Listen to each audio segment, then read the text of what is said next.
Hello friends, എല്ലാവർക്കും movie talks റിവ്യൂവിന്റെ പുതിയൊരു video ഇട്ടു. അതപ്പം ഇന്നത്തെ വീഡിയോ ഭാഗത്ത് നമ്മൾ പറയുമ്പോൾ ലാലേട്ടൻ നായകനായിട്ട് ഇന്നലെ തിയേറ്ററിലെത്തിയ ഏറ്റവും പുതിയ മലയാള ചിത്രമാണ് മരക്കോട്ടെ മാനുവൻ എന്ന് പറയുന്ന സിനിമ. ഇപ്പോഴത്തെ ചിത്രത്തിന്റെ ആദ്യ ദിന കേരള ബോക്സ് ഓഫീസ് കളക്ഷൻ റിപ്പോർട്ടൊക്കെ പുറത്തു വന്നിരിക്കുകയാണ്. അപ്പോൾ ഈ ഒരു അപ്ഡേറ്റ് ആണ് നമ്മൾ ഇന്നത്തെ വീഡിയോ ഭാഗത്ത് പറയാൻ പോകുന്നത്. അപ്പോൾ വീഡിയോ ഇട്ട് പോകുന്നതിന് മുമ്പായിട്ട് ആദ്യമായിട്ട് ചാനൽ കാണുന്ന സുഹൃത്തുക്കാണെങ്കിൽ പുതിയ സിനിമാ വിശേഷങ്ങൾ ആദ്യം അറിയാൻ വേണ്ടി ഇപ്പോൾ തന്നെ ചാനൽ സബ്സ്ക്രൈബ് ചെയ്ത് വെക്കുക.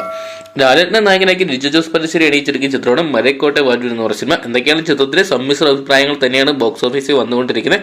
ചിത്രത്തിന്റെ ആദ്യ ദിനം ബോക്സ് ഓഫീസ് കളക്ഷൻ നോക്കുമ്പോൾ റെക്കോർഡ് കളക്ഷൻ തന്നെയാണ് ചിത്രം സ്വന്തമാക്കിയിരിക്കുന്നത്. 2024 ഏറ്റവും ഉയർന്ന ഹയസ്റ്റ് ഗ്രോസിംഗ് കളക്ഷൻ ആയിട്ട് മരക്കോട്ടെ മാനുവൻ എന്ന് പറയുന്ന സിനിമ മാറിയിരിക്കുകയാണ്.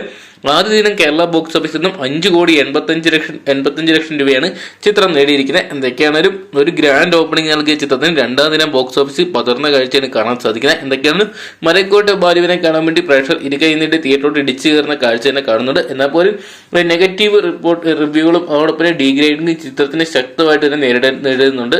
അതിനെല്ലാം മറികടന്ന് ചിത്രം വരും ദിവസങ്ങളിൽ വലിയൊരു വിജയമായിട്ട് മാറും നമുക്ക് പ്രതീക്ഷിക്കാം. അപ്പം മരക്കോട്ടെ മാനുവൻ എന്ന് പറയുന്ന ലാലേട്ടൻ ചിത്രം നിങ്ങൾ ആരെങ്കിലും കണ്ടിട്ടുണ്ടെങ്കിൽ ഈ സിനിമയെ നിങ്ങളുടെ അഭിപ്രായം കമന്റ് ബോക്സിൽ പങ്കുക. വീഡിയോ ഇഷ്ടപ്പെട്ടെങ്കിൽ ലൈക്ക് ചെയ്യാനും ഷെയർ ചെയ്യാനും ചാനൽ സബ്സ്ക്രൈബ് ചെയ്യാനും മറക്കണ്ട.